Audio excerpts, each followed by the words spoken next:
Why do tears show up precisely when they shouldn't? Not during the crisis, not in the hardest moment, not when there was, objectively, something to cry about, but afterward. On the day the pressure finally eased, the morning after the problem was finally resolved. The moment someone asks with simple kindness, "How are you?" and your body answers before your mind has a chance to. During a scene in a movie that has nothing to do with your own life. Alone in your car after a week that seemed to have ended well. The tears that appear when nothing is wrong. When, for the first time in a long time, things are finally okay. And alongside them, or sometimes instead of them, comes an exhaustion that also seems to have chosen the wrong moment. Weeks of coping, functioning, staying on your feet. And when the weight finally lifts, your body simply stops. As if it had been waiting for the right moment to hand you the bill. Most people interpret this experience the same way. I'm falling apart. I thought I was okay, but I must have been worse than I realized. How weak. I only collapse now that it's over.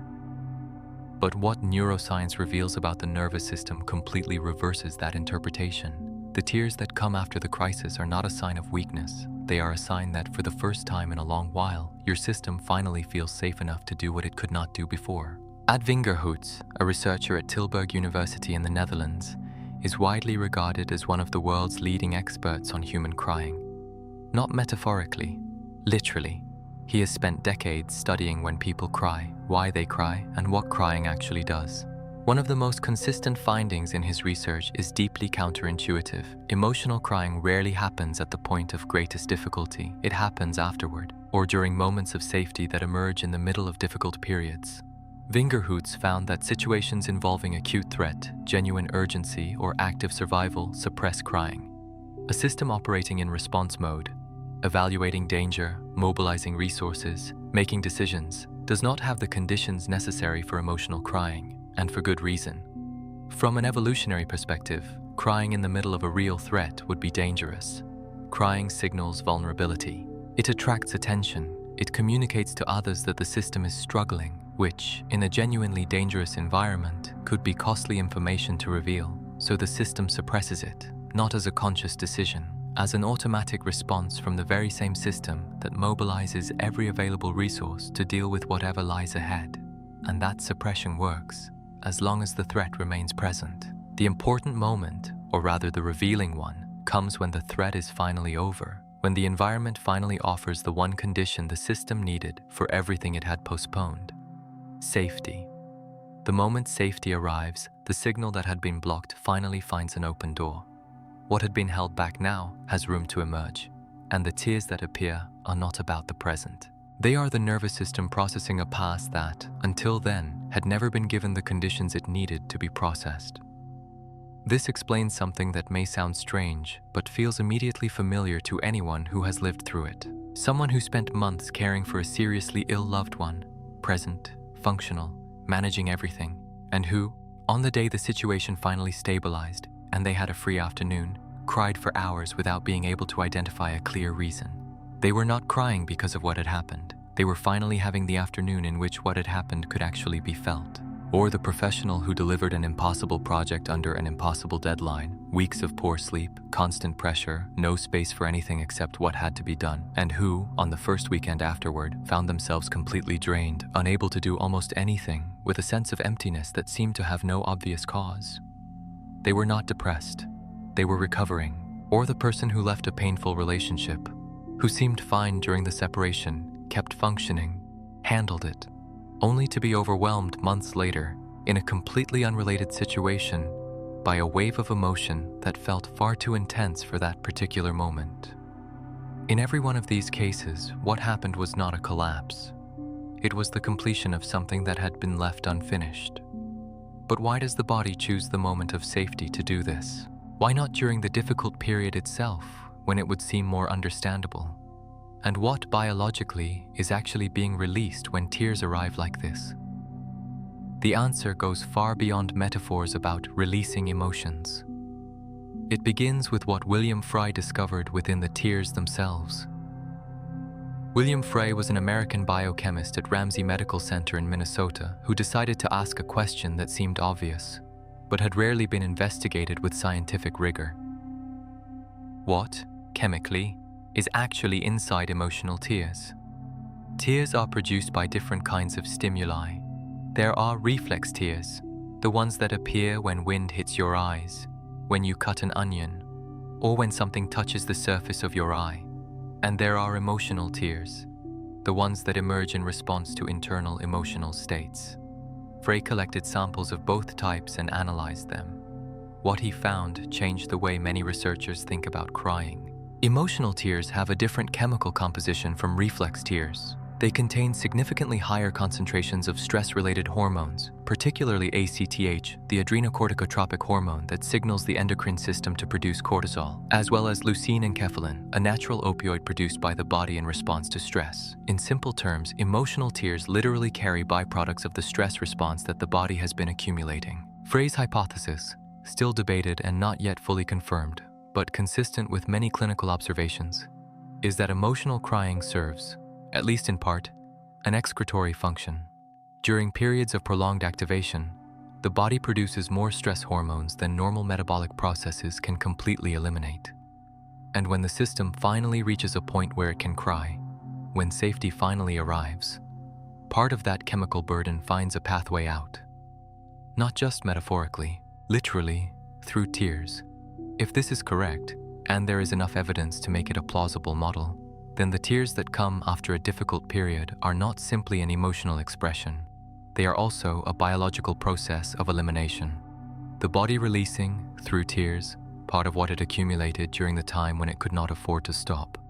That places post-crisis crying in an entirely different category. It is not weakness. It is not a breakdown. It is the system finally doing something it needed to do, and something that could only happen once safety was present. Dacher Keltner, a researcher at the University of California, Berkeley, arrived at the same phenomenon from a different direction.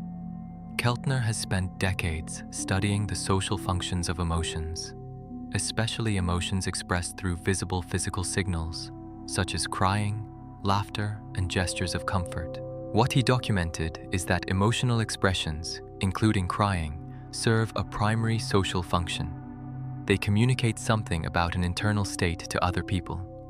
They invite specific responses from the social environment, and crying, in particular, communicates something remarkably precise. I'm struggling. I need care. That signal is extraordinarily effective in safe environments, where the people receiving it are actually able to offer care. And it is potentially dangerous in threatening environments, where showing vulnerability may be exploited instead of supported. This means that the nervous system performs an evaluation, even before conscious awareness, of the social environment before allowing tears to emerge. In environments perceived as safe, especially in the presence of people experienced as trustworthy or nurturing, the system allows the expression that makes vulnerability visible. In environments perceived as threatening, even in subtle ways, that permission never arrives. This explains why so many people cry more often in their car than at work, more with one particular person than with another, more at home than in public places. Not because the emotional content is different, but because the brain's assessment of safety is different. It is also why someone can go through months of hardship without shedding a single tear, because throughout that entire period, the environment never provided permission, and then cry intensely during what appears to be an ordinary, peaceful moment, because that was the moment the system finally recognized that it was safe to do so. Think of a very specific situation. Someone who remains composed throughout a funeral, organizing everything, comforting others, staying present for everyone else, and then falls apart alone in the car a few hours later. Not because the funeral itself wasn't painful, but because the social environment of the funeral demanded functionality and the nervous system responded to that demand. And once they were alone, once the environment no longer required them to keep functioning, the permission finally arrived. Or someone who receives difficult news during a medical appointment, keeps their composure until they leave the office, walks into the restroom down the hall, and cries for 10 minutes before being able to continue with the day. or someone who calmly responds to unfair criticism at work, managing the reaction, hiding what they feel, and then cries afterward in the restroom, not out of anger or sadness, but because the nervous system is finally able to release what had been compressed. In every one of these situations, safety was not the absence of a problem. It was the presence of conditions that finally allowed the nervous system to be exactly what it had been holding back. If this describes something you've experienced, that release that always seems to arrive at the wrong moment, this channel exists to put a name to that pattern. Subscribe so the next video is already waiting for you. But there is still one part of this pattern that remains unexplained. Vingerhoets showed that crying comes after the threat has passed. Frey showed what tears may actually be carrying. Keltner showed why the nervous system waits for social safety. What still remains is understanding why, for so many nervous systems, it isn't only tears that arrive at that moment. It's also, and sometimes even more noticeably, a level of exhaustion completely out of proportion to the week's physical effort. A collapse that feels deeper than ordinary fatigue. An overwhelming, I just can't anymore that arrives precisely when the worst is already over. And to understand that specific phenomenon, we need to understand what the body has been doing throughout the entire period of activation, and what it now needs to do once it finally has permission to stop. There is a sentence people often use when they try to describe what they felt after living through an especially difficult period. Now that it's over, I actually feel worse than I did while I was in the middle of it. From a rational perspective, that makes no sense. The problem has been solved. The situation has improved. The danger has passed. So, why does the body feel heavier now than it did when it was carrying the burden? The answer begins with what the psychologist Nico Frijda at the University of Amsterdam developed over decades of research into the nature of emotions. Frijda proposed that emotions are not simply states, they are action tendencies. Every emotion is organized around a specific tendency to move in relation to the environment. Fear creates the tendency to escape or protect yourself. Anger creates the tendency to confront or remove an obstacle. Sadness and grief create the tendency to withdraw, to pull energy away from the outside world, to turn inward toward what has been lost. These tendencies are biological, not merely psychological. They involve the endocrine system, the autonomic nervous system, body posture, breathing, and muscle tone. And when an emotion is suppressed, when the situation demands that its action tendency cannot be carried out, that emotion does not disappear. It remains suspended. Its chemistry, its physiology, its unfinished tendency to act all remain active somewhere within the system. During a prolonged period of hardship, multiple action tendencies are suppressed at the same time. The fear that could not run away, the grief that could not withdraw, the exhaustion that could not stop, the need for care that could not be expressed because the environment required the person who was struggling to also be the one taking care of everyone else. Each of these unfinished tendencies continues consuming resources. The nervous system keeps them active, like background processes waiting for the moment when they can finally be completed. When safety finally arrives, those tendencies all find the door open at once, and what happens is not the gentle arrival of relief. It is the simultaneous completion of multiple processes that have been waiting. The exhaustion that arrives with an intensity far greater than the recent effort actually reflects the accumulated energy the system invested in keeping those tendencies suppressed.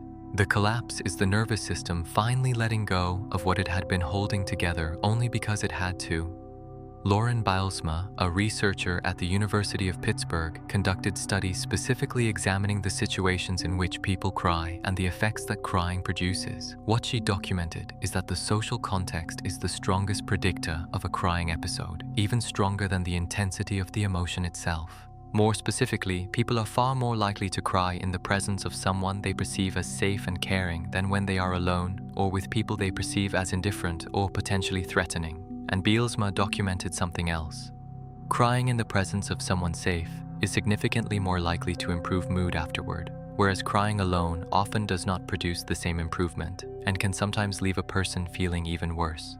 The mechanism behind this connects everything explored in this video and in the previous ones. The presence of another regulated nervous system, someone who responds to vulnerability with care instead of threat, activates the social safety system described by polyvagal theory. The ventral vagal nerve, the circuit associated with social connection and the state of rest, digestion, and connection, becomes active. And once it does, the process of downregulation, the gradual decrease of sympathetic nervous system activation, finally has the conditions it needs to unfold more completely.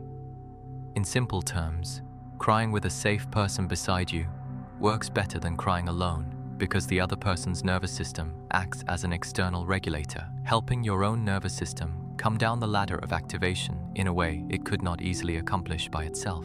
This explains why people who try to stay strong throughout difficult periods, who suppress their tears, who never allow themselves to fall apart, who continue functioning with apparent composure, often reach safety carrying far greater exhaustion than those who had opportunities to process what they were experiencing along the way. Not because they are weaker, but because they were holding together more. And because the cost of holding everything together does not appear while you're still holding it together, it appears only when you are finally allowed to stop. Think about how this pattern shows up in very specific situations. A student makes it through exam week with almost unbelievable clarity, focused, productive, operating with remarkable precision, and then, after the final exam on Friday, becomes literally incapable of doing much of anything for the next 2 days. Not because the exams were traumatic, but because maintaining that level of functioning came at the cost that the exhaustion is only revealing now. A mother cares for her sick child for weeks, waking up during the night, monitoring symptoms, managing everyone else's worries, becoming the family's anchor, and then, on the first night her child finally sleeps peacefully, she begins to cry. And she cries for far longer than the present moment alone could possibly explain. An employee delivers a critical proposal for the company after an impossible month of work, and once the proposal is approved, instead of feeling relief, experiences a strange emptiness that comes before joy and takes much longer than expected to fade. In every one of these situations, the same thing is happening. A nervous system that has been held above its baseline for long enough is finally coming back down. And that descent is not silent. It has texture. It has tears. It has exhaustion. It has the collapse that chooses the moment that seemed wrong, when, in reality, it was the only moment that was ever truly safe enough for it to happen. If there is one thing this video needs to make clear, more than any concept, more than any mechanism, it is this. The tears that come after the crisis are not a collapse. They are completion. The exhaustion that appears once the burden finally lifts is not a sign that your system is breaking down. It is a sign that, for the first time in a very long time, your system is finally spending its energy processing what was stored instead of dealing with what was immediately in front of it. The breakdown that arrives at what feels like the wrong moment in a movie scene after a simple act of kindness on the drive home is not disproportionate. It is exactly the size of what had been carried. Every tear literally carries something your system needed to release. Every hour of post-crisis exhaustion is the real cost, finally being paid for the mobilization that was required. Every moment of apparent fragility after having been so strong is your nervous system finally performing a function that had been blocked while something more urgent demanded its attention. And there is something about this moment, this specific moment of release, that trauma and recovery research helps place into its proper context. The opening that finally allows everything that accumulated to be processed is, in itself, a sign that your system has recognized safety, not just objective safety, felt safety, the kind of safety that, as we have explored on this channel, the nervous system takes far longer to learn than the mind takes to understand. When tears arrive during a moment of peace, when the body finally gives way after the burden is gone, it is a sign that something which had been held back has finally found the conditions it needed to move. It is not weakness, it is your system finally arriving where it needed to arrive. And what often remains after this process, after the tears subside, after the exhaustion moves through, after the release is complete, is rarely the emptiness that the fear of falling apart promised. More often, it is clarity, a lightness that was not there before, not because every problem disappeared, but because, for the first time in a long time, your system was able to let go of what it no longer needed to carry. Subscribe to this channel to continue exploring these ideas, because this video closes one chapter. But the map of how the nervous system works still has much more to reveal. Research by Ad Vingerhoets at Tilburg University on the psychology of crying has shown that emotional crying occurs far more often after periods of acute threat than during them, and that moments of safety are the most common context for crying episodes. During danger, crying is suppressed because it signals vulnerability at a time when displaying vulnerability would be evolutionarily costly. Safety removes that barrier, allowing the nervous system to finally permit what had been postponed. The biochemical research of William Frey at Ramsey Medical Center found that emotional tears have a different chemical composition from reflex tears, containing higher concentrations of stress-related hormones such as ACTH and leucine enkephalin. The resulting hypothesis is that emotional crying serves, in part, an excretory function. The body uses tears to eliminate biochemical byproducts of stress that accumulated during prolonged activation. Research by Dacher Keltner at the University of California, Berkeley on the social function of emotions has shown that crying communicates vulnerability and the need for care, a signal that is adaptive in environments perceived as safe and potentially costly in environments perceived as threatening. The nervous system makes a preconscious assessment of the social environment before allowing vulnerability to be expressed, which helps explain why crying tends to occur in specific contexts of safety, with certain people, in certain places, and at certain moments, rather than others. Nico Frijda's model at the University of Amsterdam describes emotions as action tendencies. Each emotion is organized around a specific impulse to move in relation to the environment. When these tendencies are suppressed during periods of threat, because acting on them would be maladaptive, they remain active in the background, continuing to consume resources. The exhaustion that arrives after a difficult period reflects, in part, the cost of maintaining multiple action tendencies in suspension, and the collapse comes only when the system is finally able to stop holding them in place. Research by Lauren Bylsma at the University of Pittsburgh on the context of crying found that the presence of another person who is perceived as safe and caring is the strongest predictor of a crying episode, and that crying in a safe social context is significantly more likely to improve mood than crying alone. Another regulated nervous system functions as an external regulator, making the process of downregulation more complete and allowing the nervous system to settle more fully. If any part of this video describes something you have lived through, that moment when tears came even though they shouldn't have, or that exhaustion that arrived only after the worst was already over, leave a comment below. Just one word: what stayed with you? Because recognizing that moment for what it truly is, not weakness, but your nervous system finally arriving where it needed to arrive, changes the way you will experience it the next time. This channel exists to give words to these patterns, the ones you feel but rarely know how to describe. The ones that seem deeply personal, but are, in reality, the precise workings of nervous systems shared by millions of people. There is much more to explore here. Each video is one piece, and together, those pieces form a map of how your mind really works. Keep exploring. The next video that speaks to what you are living through right now is already waiting for you.